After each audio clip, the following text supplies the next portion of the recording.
Starting us off at number 10 is an abandoned carnival. Now, I have always known carnivals to be very upbeat and happy places, but I think it's safe to say after toxic radiation, they ain't so fun. Just a mile and a quarter away from the Chernobyl power plant is the small town of Pripyat. Pripyat was the town where most workers at Chernobyl lived and raised their families prior to the famous blast. Obviously, that is not the case anymore. What is now left of this once popular carnival is a decaying Ferris wheel, bumper cars surrounded by overgrown vines, and an old rusty skeleton of a merry-go-round. It is said that the amusement park was set to open on May 1st, just 5 days after the Chernobyl incident occurred, but the people of Pripyat needed something to do while the reactor was melting down, so the town opened up the amusement park on April 27th. How charming. Nothing more sweet and fun than you and your family enjoying a beautiful Ferris wheel ride that sweeps in and out of toxic radiation. It's the little things in life. In our ninth spot today, we have the ghosts. A number of people lost their lives over this terrible disaster, and it's believed that their souls are still around, haunting Pripyat. This one story in particular will give you the chills. It was told by nuclear physicist Andrei Karsukov. He visited the area in 1997 and claims he encountered a ghost. So when he arrived, he went to the power station and went to the number 4 reactor. That's where the explosion occurred. Now, he was there taking radiation readings when all of a sudden he heard someone screaming for rescue from a fire coming from inside. He said that it was impossible for someone to be inside of the old reactor room. For starters, the door requires a password and a handprint. And not only that, it would have tripped an alarm if someone managed to get inside. Yet, the screaming was clearly coming from inside. It sounded like someone was desperately trying to escape. So he might have heard the ghostly cries from someone who lost their life in the power plant explosion. Isn't that scary? I think so. Number 8, silhouettes of missing townspeople. Before I go any further on this one, let me just say that these silhouettes are not actually of real people left after the blast. A couple of sneaky and daring graffiti artists said to be from Germany and Belarus snuck into the radiation zone and thought it would be a good idea to spray paint silhouettes of people who once lived in this beautiful little community. So these pieces more or less resemble what once was rather than resembling actual humans from the town. That being said, there are some unique silhouettes through the radiation zone, such as a little girl with pigtails reaching for a light switch in a random abandoned room. Somewhere outside, a boy pulling a truck towards a corner of the building, as well as silhouettes of random people dancing, and to finish it off, a small group of children jumping together in terror of the blast. Pretty morbid, if you ask me. Whether these silhouettes are based on specific real people or not, these random silhouettes are definitely a haunting thing to see, and I don't want to see them. Coming in at number 7, we have the Bloody Red. The Bloody Red, or the Red Forest, is the name given to the forest area around Chernobyl. Why is it called that? Well, this area received a lot of radiation fallout. As a result, the trees turned this bright orange color and then died. Nowadays, not a single tree can grow there anymore. In fact, this area is considered the most radioactive land area on the planet. Yes, on the planet. Obviously, as a result, the 400 hectares of land are off limits. It's strictly prohibited to go in there. I mean, duh, unless you have a death wish and want to die from exposure to radiation. What's also scary is that in 2015 a fire broke out in the forest, and even more radioactive material was released from this burning. So yeah, that forest is a big no-go zone. Also, could they have given it a creepier name like the Bloody Red? Really? Really? Coming in at number 6 are piles of creepy dolls. Creepy dolls! I have seen plenty of horror films in my time, and nothing creeps me out more than a creepy, probably possessed old doll.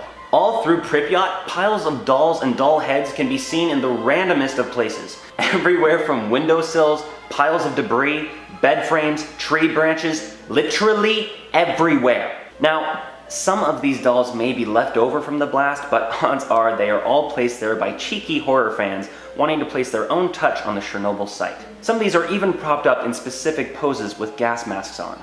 Annabelle, if you're watching this, you stay in your glass box.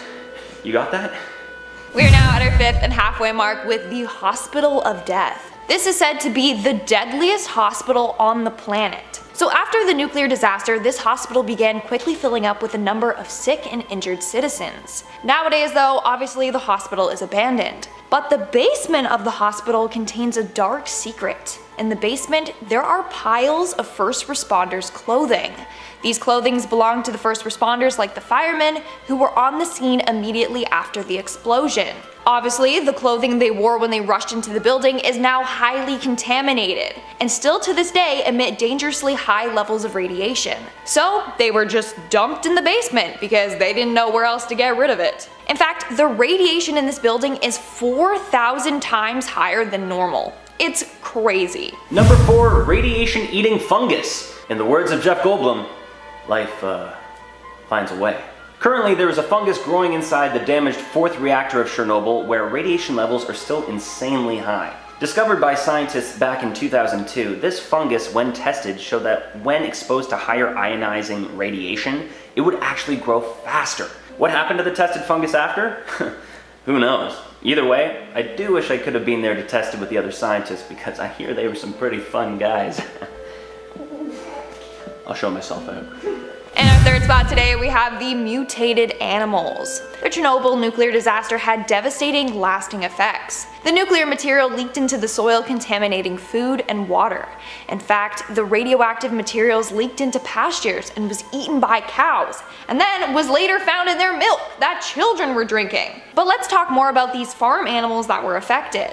There were tons of weird mutated animals born near the disaster zone after this incident. Pigs, goats, and horses were born with messed up faces and extra limbs, or were just weird colors. Nowadays, there's a lot of stray dogs that roam the area. Sadly, because of their exposure to the radiation, they don't live a long life, and they may have a number of health issues. Coming in at number 2 is quite possibly the strangest but most obvious thing you will find in all of Chernobyl. Tourists! Apparently, around 12,000 tourists visit the exclusion zone every single year. One tourism company promises 11 hours of excitement with a respirator and a dosimeter included. There are even some nearby hotels that request you leave your radioactive shoes outside and don't bring them into the hotel with you once you return. No matter how safe or unsafe you think it is to visit the exclusion zone, quite obviously thousands of people from around the world go and visit every single year. Honestly, it does seem kind of cool, and I'm sure there's a gift shop somewhere that sells shirts that say, I went all the way to Chernobyl and all I got was this shirt and an extra thumb. I'd buy that. Hey Lizzie, you want to go to Chernobyl with me? No. Okay. And in our number 1 spot today, we have the stalkers. This is absolutely insane. I don't think you guys are ready for this one. But the Stalkers is the name given to a group of Russians and Ukrainians that romanticize the apocalyptic environment of Pripyat. They sneak into abandoned buildings and explore them. Sometimes they even sleep over there. Also, to make matters weirder, they bring a gauger counter to see how much radiation they were exposed to on their journeys. Not only that, but apparently they also like to eat the fruit that grows in the danger zone. Like, this is their definition of fun, and they just love it. I highly recommend you don't do this, for a number of obvious reasons. But like I said, the stalkers love this. Starting off this countdown, we have the residents. Believe it or not, but there are people that still live in Chernobyl, even though it's highly dangerous to do so. It's estimated that there are around 130 to 150 people currently living there. Many of them are older women. In fact, they have been given the name Chernobyl's babushkas. Now, you may be wondering, how do they live there when there's no operating grocery store and stuff like that? Well, they live off of the land. They are still farming their family's land. But the thing is, the water and soil there is still highly contaminated. So why would they take this risk? Well, one of the elderly ladies featured in a documentary about Chernobyl's babushkas said, and I quote, "Radiation doesn't scare me, starvation does." After the nuclear disasters, these ladies fled their home, but over the years they have all come back. Despite there being no hospitals or grocery stores, they don't care. They just want to be on their homeland. And turns out their bodies have somewhat adjusted to the high levels of radiation there. In our 9th spot, we have the radioactive animals. And if you guys are liking this video so far, then make sure to give it a big thumbs up. The nuclear power plant explosion had a lasting effect on the animals in the area. First off, families had to flee their home and leave their pets behind. As a result, a number of stray dogs that are descendants of those dogs still roam the area. But it's not safe to pet them, no matter how cute they are. And sadly, because of their exposure to the radiation, they don't live a long life. And many of them have health issues. Another animal that is highly radioactive there are the boars. This is because they eat grubs, tubers, and roots in the soil where the radioactive isotopes have settled. Not only that, but birds and rodents have been found with tumors and cataracts, all from being exposed to the radiation in the area. Coming in at number 8, we have the creepy doll beds. There are a bunch of people who go around Chernobyl purposely trying to make it creepier. They have been given the name the disaster tourists. They have been known to take creepy old dolls and place them on windowsills or hang them from buildings, etc. They also did this really creepy thing in an abandoned school. They rearranged a kindergarten classroom and placed a doll on every single one of those dilapidated beds. That literally looks like something straight out of a horror movie. Seriously, out of all the abandoned places there, that one looks like it would for sure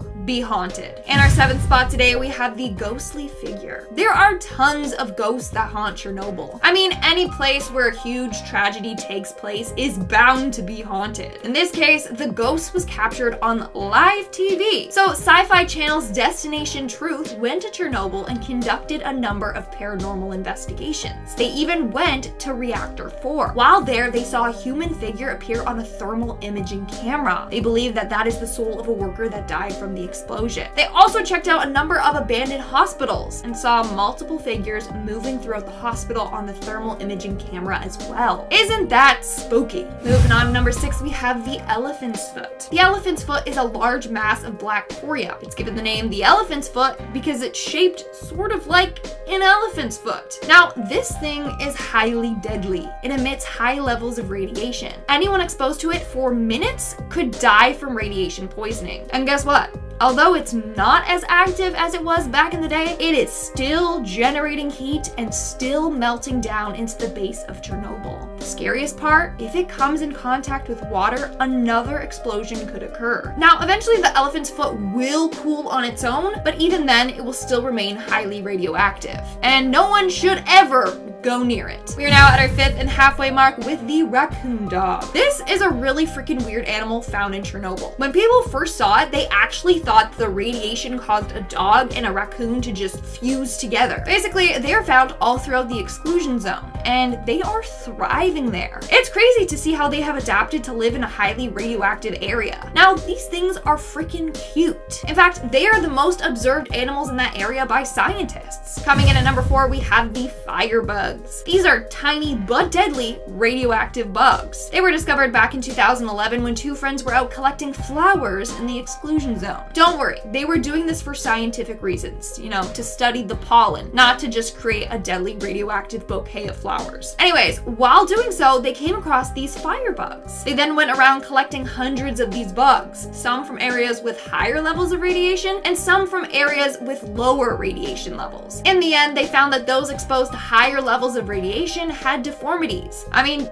yeah, just as you suspected. Either way, you don't want those bad boys crawling on your skin for a number of reasons. In our 3rd spot today, we have the mutated wolves. The wolves from Chernobyl are another animal that are most commonly studied by scientists. In fact, some have been tagged with GPS collars to help track the levels of radioactivity there. Here's the thing.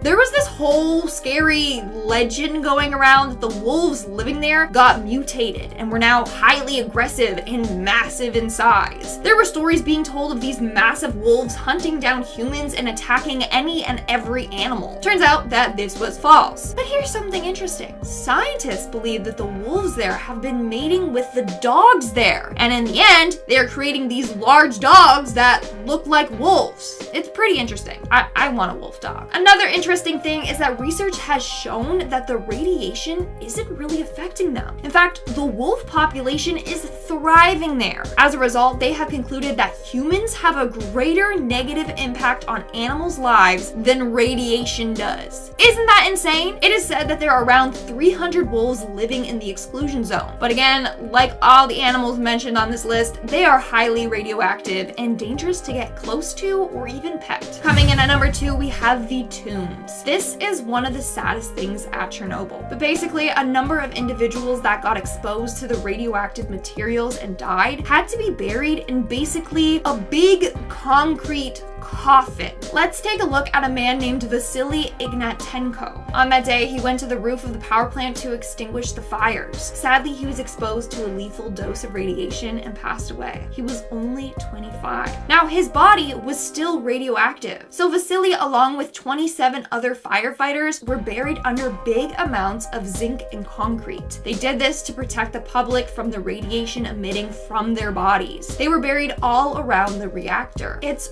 really sad that they didn't really get a proper burial. I mean, they couldn't. It was too dangerous to go near their bodies. And in our number 1 spot today, we have the Blackbird of Chernobyl. According to some survivors of this accident, they claim that shortly before the nuclear plant meltdown, they all experienced nightmares. They also received threatening phone calls and had encountered a huge winged bird creature. Legend goes that these were all warning signs that the disaster was going to happen. The creature they saw was a large creature like a man with huge wings and red eyes. Some even claim they saw it over one of the reactors as it went through the meltdown. This creature has been given the name the Blackbird of Chernobyl. So legend goes, if you were in Chernobyl and you see this creature, then something bad is going to happen. Alright, starting off this countdown, we have the sarcophagus. Basically, this is a massive steel and concrete structure that covers the Chernobyl power plant. It was designed to help contain the radiation. The construction of the structure lasted for 206 days, and those working on it had to work in shifts of no more than 7 minutes. Any more time spent near the reactors would have killed them. But still, they did sacrifice their lives building this because thousands of workers still died from exposure to the radiation. Those that survived got severely ill, and majority of them developed cancer. Nowadays, the sarcophagus is still there, but it's beginning to crumble. In 2019, they were in the process of dismantling it because it was going to collapse. So a new one is currently being installed. That's probably the scariest thing in Chernobyl because of how deadly the building it's containing is. Coming in at number 9, we have the gas masks. And if you guys are liking this video or want to see part 3, then smash that like button. Chernobyl already looks like the place where an apocalypse occurred. Buildings are completely abandoned, run down, and overgrown with nature. What doesn't help is the piles upon piles of gas masks scattered all throughout Chernobyl. This really adds to the eeriness of this place. And again, makes it look like a place where a zombie or alien takeover occurred. In fact, there is one room inside a school which is just completely filled with child-sized gas masks. It's very creepy, but also sad. Like, imagine how frightened the young children were when this happened. The gas masks found there are just a sad reminder of the horrors that took place there when the reactor exploded. Moving on to number 8, we have the rotting toys. Littered all throughout the city are toys or personal belongings people had to leave behind. The saddest thing to see are pictures of children's toys left behind. Like, I just think that was probably someone's favorite little dolly.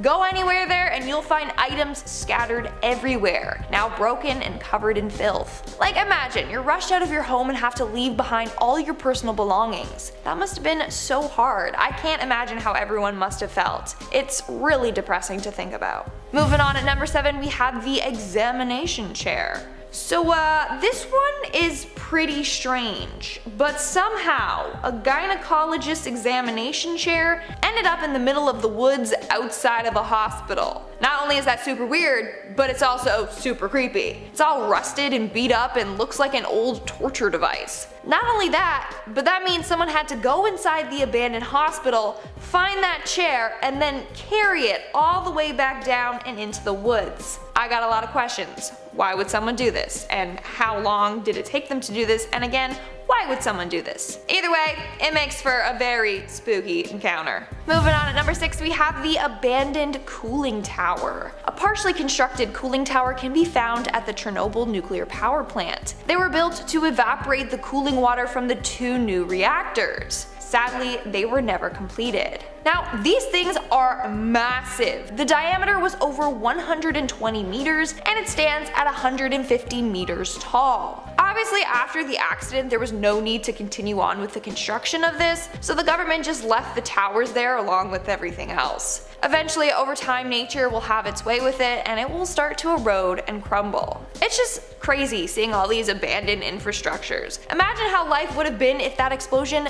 never happened. We're now at our 5th and halfway mark with the toxic river. There's a river that's just filled with radioactive water right near the reactor. The scariest part is, despite how toxic the water is, a bunch of aquatic life live there. In particular, giant catfish. Yes, giant catfish. A video from 2016 shows a massive catfish swimming in the water. People originally were like, oh my god, what the heck is that? It must be some sort of mutated animal. Later, it was just found out to be a giant catfish. But still, what the heck? And it's the fact that they have adapted to be able to survive in that highly toxic water. Like, that just baffles me. Not only that, but they can thrive there because the water has no higher predators. Obviously though, you're not allowed to go fishing there. Okay, I feel like that's a given, but I also feel like people would still try it, so I'm just gonna say it. Don't go fishing there. In our 4th spot, we have the jarfish. Speaking of fish, we're gonna go with this. So back in 2016, photographer and journalist Miriam Wazer took a trip to explore the ruins of Chernobyl. While inside an abandoned building, she came across something very creepy and odd. She found a bunch of fish and other specimens in jars.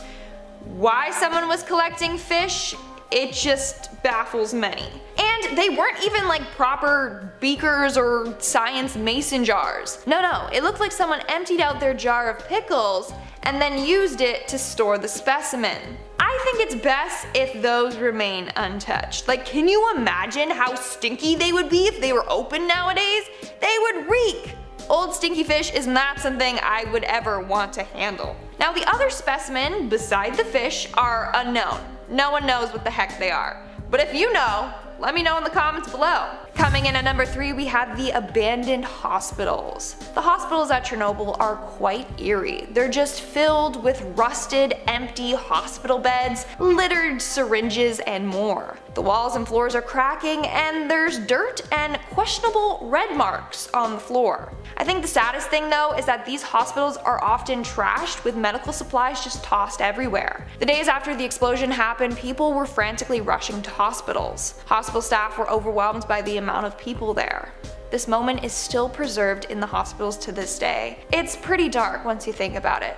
And at number 2 today, we have the Sad Alley. The Sad Alley, or the Alley of Memory, is an alley in the Ukraine created in memory of the villages and residents who had to flee from their homes during the disaster. Basically, it's a walkway with signs lining the sides. These signs are names of cities and villages that had to evacuate and leave everything behind. It's a way to ensure we just never forget the impact that this disaster had. It's really sad. And in our number 1 spot today, we have the radioactive spiders. Yes, you heard me correctly. Imagine if Peter Parker got bit by one of these bad guys. He'd be like a weirdly mutated Spider-Man or something like that. But anyways, the spiders in the exclusion zone are radioactive, so you definitely don't want to be bit by one.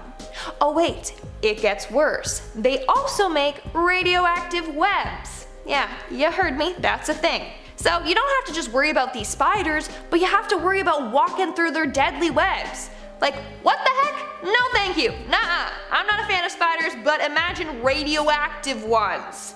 That sounds like it belongs in a horror movie. Radioactive, radioactive. Starting off this list in our number 10 spot, we have cows. Cows are one of the sweetest and cutest animals out there, and it totally makes sense why people call them grass puppies. The area around Chernobyl was known for its agriculture before the disaster, so of course that means there were definitely a lot of cows that could be found. Since farm animals are not only expensive but can also be used as a source of income, many people took their farm animals with them, but many of these animals had already been exposed to the radiation in some capacity, and while it didn't affect them right away, the newer generation generations saw much more of the effects. In 1989, many farmers began reporting birth defects in their animals, some being much more severe than others. As time went on, the cows became less mutated, but that doesn't mean the effects went away. As the cows continued to graze on feed that was contaminated, the effects became more internal. This has led completely normal looking cows near the exclusion zone to begin producing milk that is toxic and not fit for consumption. This is just one of the clear examples of how, even though the visible effects may have worn off, there are still lasting effects that we probably hadn't previously considered. In our number 9 spot today, we have barn swallows. Any animal who lives in the exclusion zone have been affected by the disaster, and that includes those who spend most of their time in the sky. I'm obviously talking about birds. The barn swallows in Chernobyl are one animal who have seen a change in their physical appearance that has lasted all of the years since the nuclear meltdown. It is unclear why these birds have been affected greater than their land animal counterparts, or if these changes will ever reverse to their previous state, but here's what they are currently dealing with. The swallows appeared to have severely deformed beaks, disproportionate feathers, some had partial albinism, and they were seen to have much smaller brains. Of course, some of these issues are much worse than others, and I'm sure these changes have significantly affected their ways of life, but of course they continue to adapt as time goes on. It is sad that this human-made disaster has affected them in such a negative way, but the fact that they are still around really shows their adaptability and resilience. In our number 8 spot today, we have boars. Boars are often seen wandering around the exclusion zone, but they also make their way into the surrounding towns as well, which is creating quite a problem. Boars are a fairly common food source, and it's not unusual to come across one, but here's the problem if you live in the area: how are you supposed to tell which boars are radioactive and which aren't? Basically, you can't until it's too late. The boars who aren't radioactive might come across and intermingle with one who is, but they also like to eat mushrooms, and if they're searching for their food within the exclusion zone, it's a highly likely possibility that they'll find themselves eating a radioactive mushroom. This is posing quite a problem. In 2017, there was a study that found that approximately 1 out of every 3 boars that were killed in the nearby areas of Germany, which for the record isn't even that close to Chernobyl, have been found to be radioactive and super unsafe for human consumption. You'd think that being that far away would make you safe, but as we clearly now know, the effects of the disaster stretched far and wide. In our number 7 spot today, we have Przewalski's horse. These horses first originated in Mongolia and were wild horses that became endangered. They first became endangered due to hunters who would often kill the stallion, which of course would provide many difficulties in terms of reproduction. These horses weren't doing well in captivity, which made things even more difficult. This, combined with the harsh winters which would often claim their lives, left things looking quite grim for this species. In the late 1990s, however, in an effort to help repopulate these animals, 30 of them were released into the Ukrainian side of the exclusion zone, and it is believed that some of these original horses are actually still alive today, which is amazing, but camera trap images have also shown young horses, which means that they are repopulating, which is a huge win. Their expanding population in such a harsh environment could mean that they might potentially be able to return from the brink and go on to continue as a species, which is something we always want to see. In our number 6 spot today, we have cats. In the rush of the evacuation, many pets were left behind in Chernobyl, and that of course includes cats. With little to do and of course more kittens being born, this paved the way for a group of feral cats to take over the exclusion zone. These cats wander in and out of the zone and find all of their favorite snacks, such as radioactive rodents or the less common radioactive insects. These cats certainly have had quite a difficult time surviving, as they are a perfect tasty snack for much larger predators and are certainly not equipped to deal with the harsh winters, but even still, there is said to be at least 100 stray cats living in the exclusion zone. There are efforts underway to have the uncontaminated ones put up for adoption, but the difficulty is in testing them and also re-domesticating these animals who have had to fend for themselves for so long. In our number 5 spot today, we have dogs. Since we just talked about the cats who were sadly left behind, it's only fair we talk about the dogs too. It's strange that these 2 domesticated animals would have such different experiences after the disaster, but they absolutely have. There are far more dogs who have managed to survive throughout the years than cats, but that is most likely due to the fact that they aren't as easy to catch and eat as prey as cats are. But dogs have a whole other challenge, and that is they have a hard time hunting and feeding themselves. There are workers who continue to work the dangerous job at the plant, and they continually feed the dogs living in the zone, which is something that truthfully is so nice to hear. It is also said that there are dogs living in this area that have begun mating with wolves, which is only going to breed dogs that will be more likely to be able to survive on their own, which I suppose is a good thing. Similar to the cats, many of the stray dogs are being studied to see if they can be adopted into homes outside of the zone so that they don't have to continue living in these harsh environments that they really were not bred for. In our number 4 spot today we have European grey wolves. One of the species of animals that has been thriving ever since the disastrous nuclear meltdown has been the European grey wolf. Due to the lack of humans in the Chernobyl exclusion zone, they have been able to thrive, and it has been said that the wolves in this area actually have a population that is 7 times higher than that of comparable sites. Researchers are still trying to figure out exactly why this is happening, but it has obviously shown them that despite the effects of radiation in humans, the radiation clearly isn't affecting the wildlife's ability to reproduce. So this seems like just a regular grey wolf, but here's where things get a little different. Just because the wolves seem to be doing fine doesn't mean they aren't radioactive. These wolves, since they're such a high population, are beginning to travel farther and spread out more, which creates quite a problem. Not that we're just going up and petting wolves, but if you did come in contact with one of these wolves, you'd be getting a high dose of radiation just by touching them. Touching a carcass of these wolves with bare hands is absolutely not recommended. So while it is absolutely incredible to see the wildlife doing so well in this zone, we are now faced with an entirely different issue that we haven't really ever had before. In our number 3 spot today we have the Eurasian lynx. This one is on this list for a different reason than most. It isn't because of anything this animal is or isn't doing, but instead is due to the fact that this animal was once believed to have entirely disappeared from Europe. It was fairly recently in 2014 that researchers realized they had made a comeback in a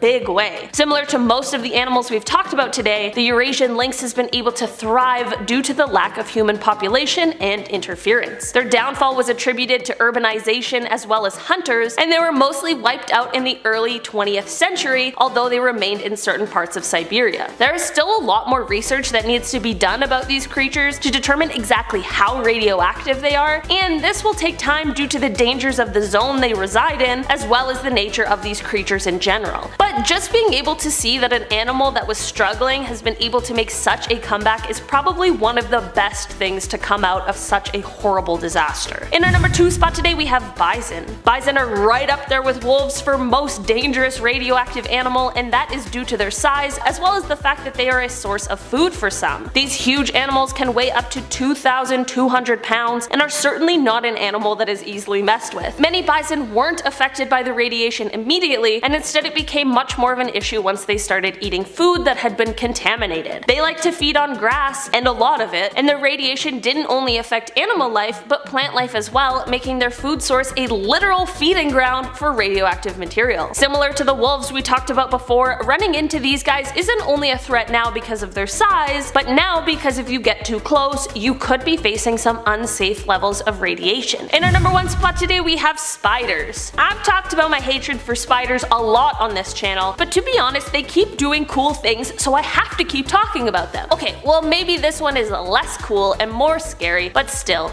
they deserved a spot. Spiders that are residing within the exclusion zone are of course radioactive, but it's not only the spiders that are now dangerous to touch, but it is also their webs. Spiders in Chernobyl are literally making radioactive webs, which is the stuff straight out of a comic book. These radioactive webs are also being woven in much different ways than they were before, which would suggest some sort of genetic mutation at play. Spiders were already a creature I'd like to stay far, far away from, but radioactive spiders really adds a whole other level. Not only are the spiders now dangerous for non-radioactive animals to touch, but walking through their web is equally as dangerous to those who aren't thriving in the radiation. So not only do you have to watch out for the regular old radioactive material, but now also the never-ending construction of radioactive webs. Great. Starting us off at number 10, we have the beautiful red fox. Since the devastating events of the Chernobyl explosion back in 1986, the exclusion zone has pretty much become a ghost town.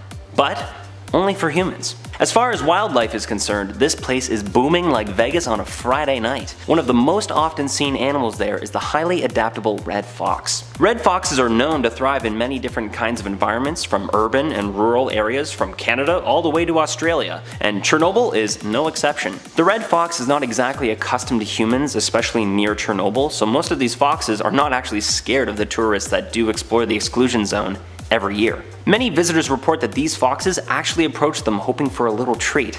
Now, How sweet is that? In a previous video, I don't hold back my fear of the piles of old dolls that also inhabit Chernobyl, but if I have the chance to get close to a red fox and maybe become best friends with it, I might just have to go. But what's actually weird about it? Well, there's nothing that will stick out more in a 35-year-old ghost town of one of the biggest radiation blasts ever than a beautiful red fox. The dolls make sense to me. The foxes, they need to relocate to like my backyard where I can feed them and love them forever because crikey, I love wildlife. At number 9, we have elk. Back in 2018, tourists spotted this large creature in a water tank at Chernobyl. And no, it wasn't a Teenage Mutant Ninja Turtle. It was a poor, stranded, full-size elk. As far as its age and its ninja skills, that is unknown. This large and beautiful creature somehow fell into the water tanks between the 5th and the 6th reactors and was reportedly stuck in the radioactive water for 3 days. Tourists called the local fire department to come and help save the poor animal. One firefighter tethered a rope to its antlers so that while being towed by the boat back to safety, the animal could keep its head above water. The entire rescue took about an hour before the elk was brought up onto the bank, where it then rested for about 4 hours before finally making its way back to the forest for some much needed R&R. No one quite knows how it got in the tank, but many believe it was running away from wolves or some other type of predator and accidentally fell into the tank after. A local radiation expert, Denis Vizhnevitsky, said the radiation dose it had would not be fatal. The elk will survive in spite of taking a big radiation dose. If you ask me, this sounds like the birth of a superhero, you know? Like the wolves chase the elk falls into a radioactive river, it resubmerges with radioactive superpowers, and then it seeks out its revenge on the wolves? Come on, it writes itself. Joking aside, bless the hearts of everyone involved saving that poor animal. But I would be on the lookout for a mutated elk out there, because after swimming in radioactive water for 3 days, dang, that's gotta do something. At number 8, we have the cousin of the radioactive elk, the radioactive deer. Back in 1986, during the Chernobyl blast, most of Western Russia and Europe was blanketed by a toxic cloud. That toxic cloud reached all the way out to Norway and impacted the wildlife there almost as much as it did in the Ukraine. In central and southern Norway, the migratory reindeer often feed on lichen and fungus, two foods of the reindeer that were exposed to large amounts of radiation from that toxic cloud. These reindeer now contain higher levels of radioactivity that are beyond the European Union limit for consumption, which is a huge problem for the indigenous people of the area, known as the Sami. The Sami heavily rely on the reindeer for being one of their best sources of food, and yet for the first time ever, they're being told it is not safe to eat some of these animals. Just days after the blast in 1986, the government tested the radiation in the reindeer and measured anywhere between 30,000 to 60,000 becquerel per kilogram. This forced authorities to raise the limit of acceptable radiation found in animals from 600 becquerel per kilogram to 3,000, so the Sami still had enough food sources to sustain them. Lavrent Skutterud, an environmental radiation expert of the Norway Radiation Protection Authority, says it is important to remember that the permissible levels are not toxic limits. The limits are instead intended to minimize the amount of radiated food people consume every year, generally trying to keep it below 80,000 a year. The levels of radiation have fallen over the years, and there are still spikes from time to time. While these reindeer were studied in Norway and not exactly Chernobyl, deer are abundant in the exclusion zone and are known to migrate far distances. So, from Chernobyl all the way to Norway, you can find large numbers of radioactive deer. That sounds weird. Coming in at number 7, we have brightly colored birds. That's right, bright colored little birds. Creepy, am I right? Now, okay, I know this one is a little vague, but let me tell you why it's specifically these birds. Professor Timothy Mousseau and Dr. Anders Moeller studied 1,570 birds in the forests and surrounding areas of Chernobyl. They found that the populations of birds that were colored red, orange, and yellow, such as the yellowhammer, have decreased more than those of larger and less vibrant colors. The reason being? Antioxidants and carotenoids. Birds that produce carotenoids have brighter colors. Producing those bright colors, laying large eggs, and migrating large distances uses up a large amount of antioxidants in the bird's body, making them more susceptible to higher levels of radiation and decreasing their populations. Among the species that were most impacted are orioles, blackbirds, quails, hoopoes, and robins. I was really hoping the radiation was the reason these birds were bright colored, and that maybe there was a tie-dye oriole out there or something, but I'm afraid I'm out of luck. Staying with the bird theme, coming in at number 6 is the white-tailed eagle. Unlike the small, colorful, radioactive birds, the endangered white-tailed eagle is thriving in the Ukraine. University of Georgia researchers completed a month-long camera study laying dead fish carcasses near the riverbeds of the exclusion zone to see what kinds and how many different predator species would come and feed off the dead fish. James Beasley of Savannah River Ecology Laboratory said, "We've seen evidence of a diversity of wildlife in the CEZ through our previous research, but this is the first time that we've seen white-tailed eagles, American mink, and river otter on our cameras." Imagine watching an endangered species come flocking back in large numbers to feed in only one area. Hey, maybe radioactive fish just tastes a bit better. As much as I love seafood though, I think I'm just gonna leave it for the eagles.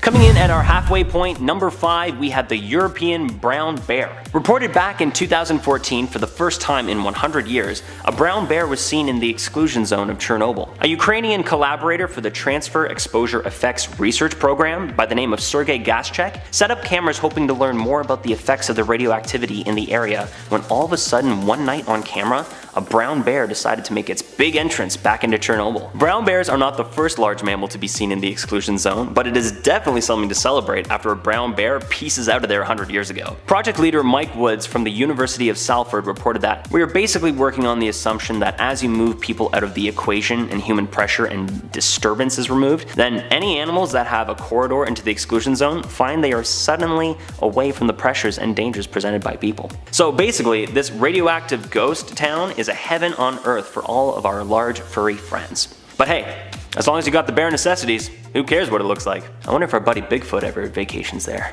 At number 4, going down in size from the European brown bear, we have firebugs. Little radioactive bugs who spontaneously combust and fly around the Ukraine terrorizing people. It's mayhem! Just kidding. Sadly, it's not as cool as that. Sorry. Back in April of 2011, our good friends Anders Moeller and Timothy Mousseau were collecting flowers in the famous Red Forest to study their pollen when they came across these little firebugs. They collected a few hundred of these little bugs and compared the markings on bugs from places of higher radiation to those of places of lower radiation. The result? Firebugs from higher radiation spots tended to have missing or deformed markings on them, such as missing dots or eyes, as some others call them. There you have it. What happens when a bug becomes radioactive? It loses a spot. Wow. Starting us off in our top 3 is arguably the most intelligent mammal on Earth. Humans! That's right, we are technically animals, and you can find humans in the exclusion zone almost every day of the year. In one of my previous videos, I told you all that there are actual tours to the Chernobyl site, and around 12,000 tourists visit the site every year. That's 32.8767123 people a day, because that makes sense. From 2014 to 2018, Meredith Yeager, the team leader of the US National Cancer Institute, sequenced the genomes of 130 children that were conceived after the 1986 disaster. They looked at children born from 1987 to 2002, as well as the genomes of the children's parents, with at least one of the parents being exposed to and within 45 miles of the 1986 blast. While the tests proved that the children of Chernobyl survivors and witnesses didn't carry more genetic mutations, some of those originally exposed did develop thyroid cancers. Studies found that more radiation exposed and the younger the person was increased the chances of developing the cancer. But of course, nowadays radioactive levels are much lower and measurements are taken with a dosimeter every single day to verify the safety for human exploration. So, if you want to go to Chernobyl or already have been, please let me know what it was like down in the comments. Coming in at number 2 is a real weird one. A giant catfish. Seriously. Over in Chernobyl's cooling pond, giant catfish can be seen swimming and even the odd time caught by adventurous fishermen. Back in 2016, a video surfaced of the massive aquatic animal in Chernobyl's cooling pond, and sure enough, many people thought it to be some kind of mutated monster fish. But whether we wish it was or not, radiation is not the reason for its massive size. The Wells catfish is a species known to reach gargantuan size. Some of these fish can reach up to 800 pounds, but are extremely rare due to the fact that most of the time they are mistaken for beluga sturgeon, or just exaggerated. It is entirely possible for these creatures to reach up to 350 pounds though, and that is still a massive fish to me. Italian fisherman Dino Ferrari caught one back in May of 2016, and this thing looks crazy. In the cooling ponds of Chernobyl, there is no real competition or higher predators of this giant fish, so it has more than enough food available to keep them packing on those gains and stay well fed. I never thought I would say this, but I think I'm scared of a catfish. Finally, coming in at our number 1 spot is definitely the weirdest animal on there.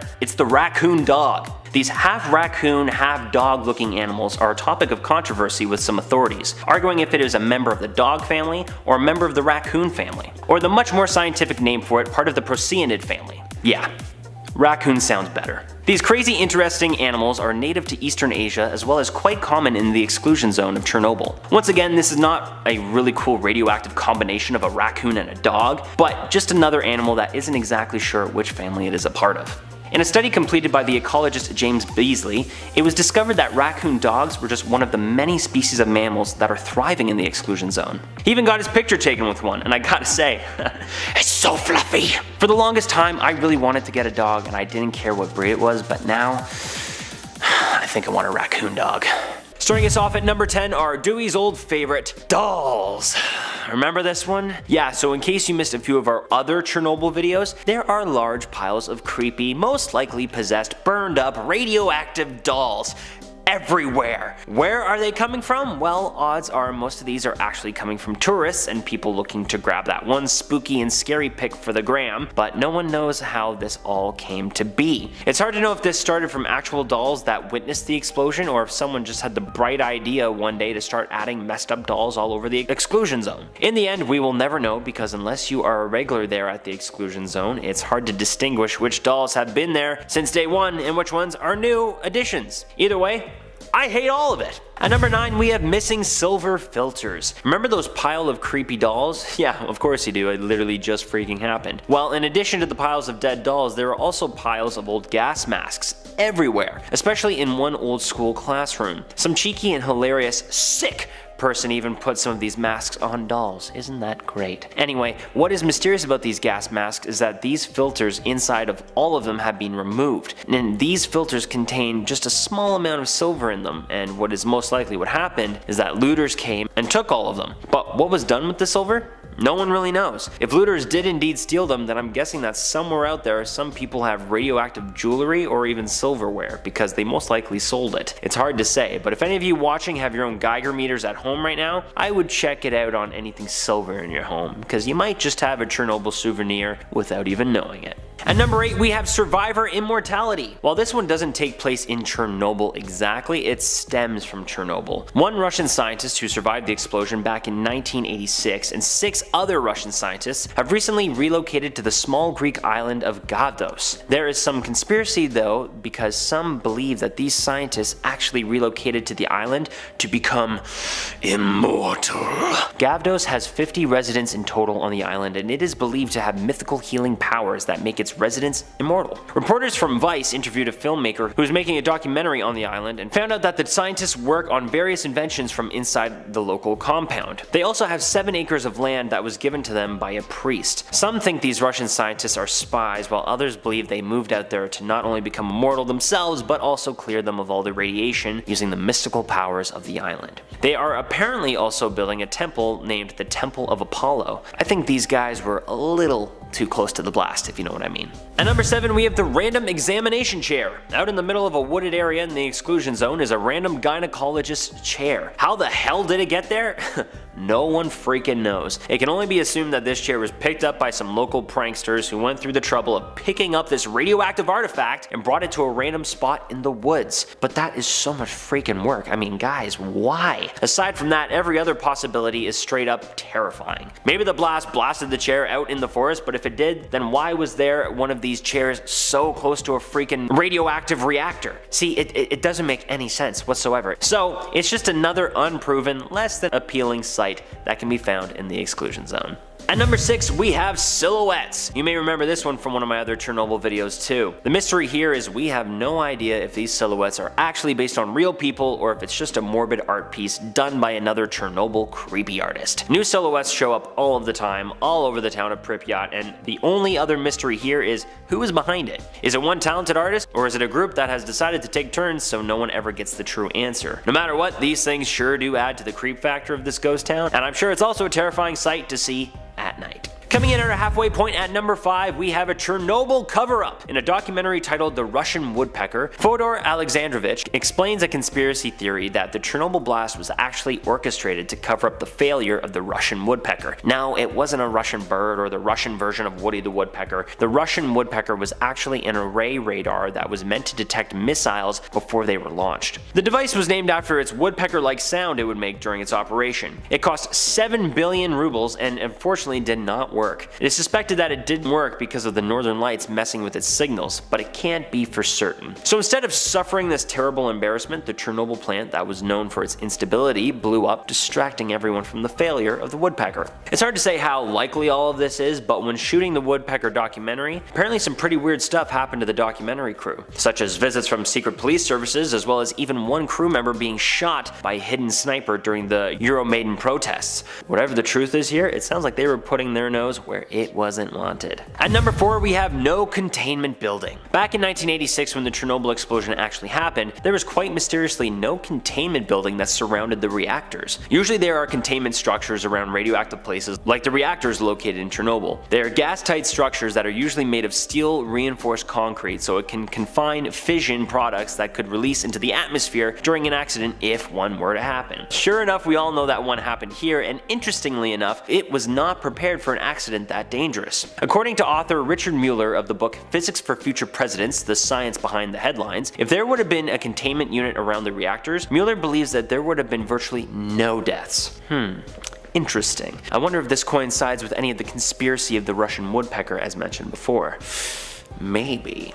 Starting us off in our top 3, at number 3 we have alien saviors. In this case they quite literally came in peace. An eyewitness by the name of Mikhail Varitsky claimed to have seen a large fireball of light hovering above the reactor on the night of the explosion. Later on September 16th in 1989, apparently there was another huge radiation leak, and it is reported that this same ball of light was seen in the exact same spot once again. Many believe it to be aliens that were actually protecting us from the radioactive blast. Some claim that the blast was nowhere near as big as what it could have been, and that these aliens actually helped absorb and clean up whatever extra radiation that they could to save us. You know me, I'm all about the alien theories, but I'm not sure about this one. I will say, many say similar events happened during the Fukushima accident as well. Oh well, aliens, if you are listening to me right now and you did help us, thank you. Now, show yourself. At number 2, we had the Blackbird of Chernobyl. In April of 1986, right before the explosion in July, many reported seeing a large creature that looked like a blackbird flying around Chernobyl. This creature was large with red glowing eyes and was compared to America's legend, the Mothman.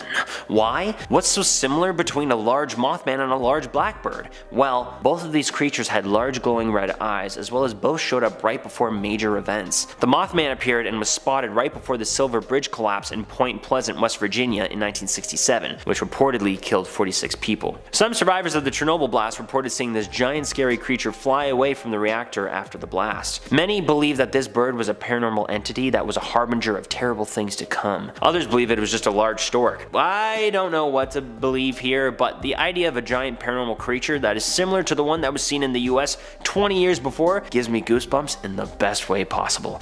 I love monster and ghost lore, which is what brings us to our number 1 spot. And finally, coming in at number 1, we have my favorite, ghosts. That's right, not just named a ghost town because it's abandoned, but also because there are many different spirits that are said to be found here. Andrei Karsukov, a nuclear physicist from New York, told one story after his visit to the area back in 1997. Karsukov reports that he went to the power station one day at 7:30 a.m. and visited the number 4 reactor in the sarcophagus. You know, the big containment unit structure that they should have had on there before the explosion? Yeah, that thing. Well, he could not go inside due to the high levels of radiation, but once he was down there, he could hear screams coming from the inside due to a fire. So what did he do? He ran upstairs to the control room to get help, and once he barged open the door, he was told that he was the first person to open that door in 3 years. He was also told that the only way in was where he was, and if someone came in after him, they would have tripped the alarm. So it was impossible for anyone else to be down there except him. There was also a floodlight that turned on and off at very strange moments, leading the crew to believe someone or something was in the building with them. But what was it?